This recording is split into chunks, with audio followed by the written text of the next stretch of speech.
Let's talk just a minute about ethical leadership and get into Accenture and everything that happened there.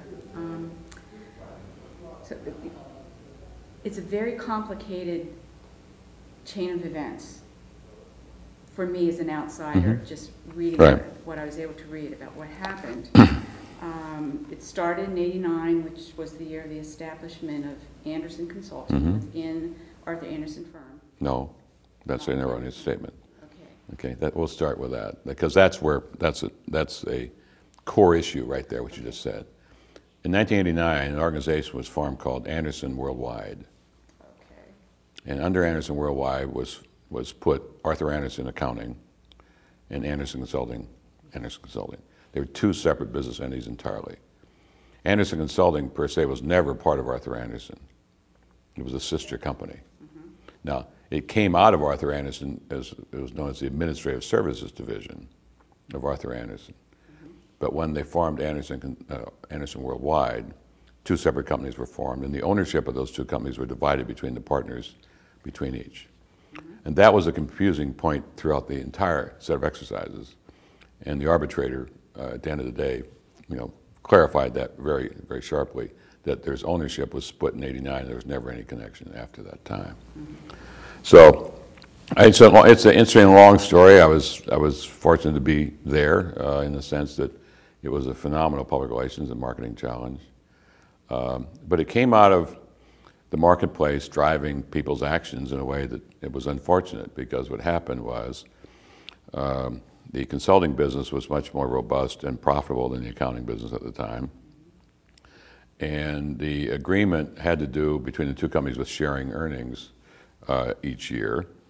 And Andersen Consulting was paying Arthur Andersen $100 million a year because of its greater success. Well, Arthur Andersen, in violation, as the arbitrator found later on, of the contract between the companies, was reinvesting that money going back in the consulting business. And the basic agreement in '89 was consulting business was for Andersen Consulting, and auditing and tax was for Arthur Andersen, and there was no to be violation of that. And there was years of arguments about that, of debate, and are you violating the contract or whatever. And finally, in desperation, the management of Andersen Consulting filed an arbitration against Arthur Andersen and Andersen Worldwide. That was the only vehicle they had. They couldn't. The bylaws wouldn't allow litigation, only arbitration. And the arbitrator, 2.5 years later, ruled totally in favor of Andersen Consulting, said that both Andersen Worldwide and Arthur Andersen had violated the contract, and he dissolved the contract. And so there's no longer any connection between the two. Now, interesting enough, in the contract was the licensing agreement for the use of the word Andersen. That was owned by the Illinois partnership of Arthur Andersen historically. And the contract, which was voided at Andersen Consulting's plea, essentially eliminated Andersen Consulting's ability to use the word.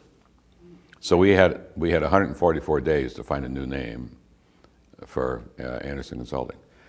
And working in 100 countries and trying to find a new name, working in global, is almost impossible. We had 5,000 candidate names, and 10 cleared all trademark clearances, et cetera, out of 5,000. Just 10. We could have used only 10. And we picked Accenture. It was an idea of one of our own consultants, and actually it's English is a second language for the person. It's a Scandinavian who said, accent on the future, put them together. It was that simple. So that's where it comes from.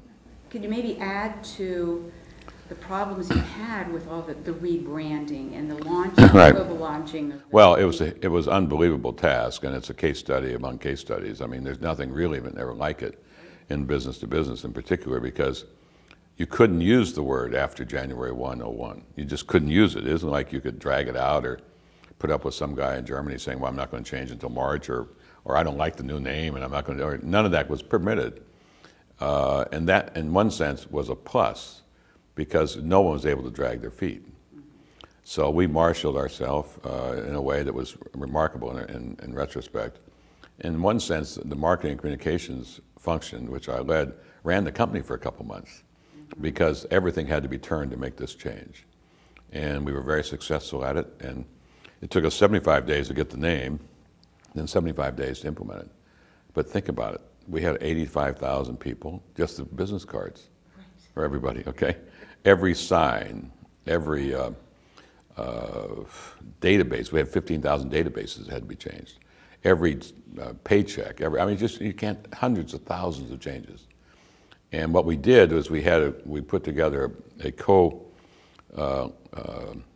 project was led by co-leaders. One of the people in marketing worked for me, and the other person came out of our project management teams who work for clients who do big technology jobs. And so this is an individual who understood how to take every piece of a project and track it. So we had the partnership of the creative people and the marketing types with this project management skill set, which worked very well. So it was phenomenal success. And the company just relishes it. I mean, it's a phenomenal thing we did. Oh, it was a daunting task. Right. And within 12 months, the Accenture name was the 51st best brand by Business Week. Best known brand in a year, right? That's right. Absolutely amazing. Right. I remember the ads. Yeah. One of the things we did, a couple of sidelights, we didn't want to promote the Anderson Consulting name, but we wanted our advertising to continue. So we used a device where we crossed out the Anderson Consulting name and logo and put in 010101, which was coincidentally the date of this change. Right.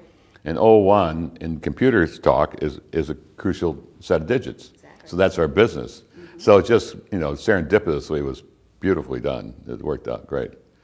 Another thing that happened is we couldn't bring ourselves to throw away or burn all the paraphernalia we use for golf events and giveaways to clients and employees, T-shirts, everything. So we gave them to charitable organizations. Mm-hmm. And I got a call one day from an attorney at Arthur Andersen, very upset at me because he had seen a street person wearing one of the Andersen Consulting T-shirts walking down Chicago because the YMCA or someone gave these things away, and he thought we were degrading the Andersen name because they wanted to use it, going forward. So that was, we just couldn't bring ourselves to burn them. I mean, right. So they're still floating around somewhere, thousands of them. Let's talk just a second about just outsourcing. Mm-hmm. Were there functions that you outsourced at Accenture, and do you outsource some work now in the firm well, you're currently in? a part of the arrangement I had with Accenture was I provided my management services through my own company. I was not an employee of Accenture, but I served as head of marketing. So one outsourcing was to me. I mean, the leadership was outsourced. In addition, there were other opportunities for Murphy & Company to do other work for Accenture. That was part of the contract arrangements. And we do much of the internet work for Accenture, the website and a lot of internet marketing. In terms of outsourcing the marketing communications functions, we use major global advertising and public relations firms around the world, and we also have used a corporate identity firm. Other than that, there's 500 people at Accenture in marketing and communications, so it's a combination of outsourcing but it wasn't really, we didn't consider it outsourcing. I mean, we considered it specialist skills that we weren't going to staff inside. It's a more traditional view of using agencies as opposed to outsourcing. Although the relationship with Murphy was more an outsourcing situation. So now, in terms of outsourcing, Accenture's in that business of outsourcing to major clients, from major clients, in every business process you can think of. And I would guess there's probably 65,000 employees of Accenture who do outsourcing work for other companies. But not in communications, not in marketing. So.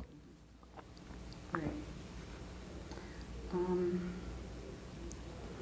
want to get a few more questions about that in a couple of minutes, but let me ask you a little bit about terminology. Recently, public relations, communications, marketing, and advertising are all getting muddled together. And it's especially apparent with advertising and public relations in both the corporate and the agency side. And then there's this whole thing about branding and branding. Where does that lie? Could you talk about some of the changes that are happening in the terminology within the industry now? Well, the terminology discussion has been going on since forever, okay, about what's public relations, what's public affairs, corporate communications, and where does marketing and advertising start? I think you should have to step back and look at it. This is a business problem or business opportunity for an enterprise, and how they deal with all their constituents.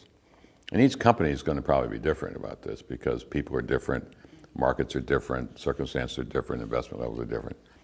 But if you looked at a spectrum of closer to the commercial end of things over to the more societal end of things, you'd see sales way over here, marketing sort of in the middle, you'd see corporate communications here. Then you'd start to see public affairs, government affairs, corporate citizenship over this other end, and social responsibility. That's a CEO's job, okay?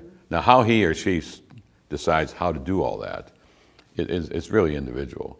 Ideally, he'd find someone, not necessarily the sales piece, but the rest of it, he'd find somebody who could do it all and oversee it all. But it's hard to find people with that kind of experience. So to me, it's more of it's a debate about the people you have and the capabilities they have to handle this spectrum, as opposed to labeling the spectrum or putting one label on one piece and arguing about which is the right piece. I think the debate about the language is academic. I mean, excuse the expression, but it's not, it's not that important. It's what's important is understanding the interplay of all these activities with your major constituents and managing them properly. And our speaker at this meeting, CEO from Abbott, really gets it about handling all that. And we were very impressed last night by his remarks regarding that. So the debate over language to me is not a big deal, but I'm sure we'll be hearing about it for years. So. Right. So. But I really wanted to capture your. Right, but if you think about the spectrum of how you deal with the external constituents, and of course your internal ones too, and think about that, that's the space you should spend your time worrying about, not about what labels are on which piece. So. Well, okay, so you're looking for that individual who will be able to handle that whole continuum, what you were just speaking to.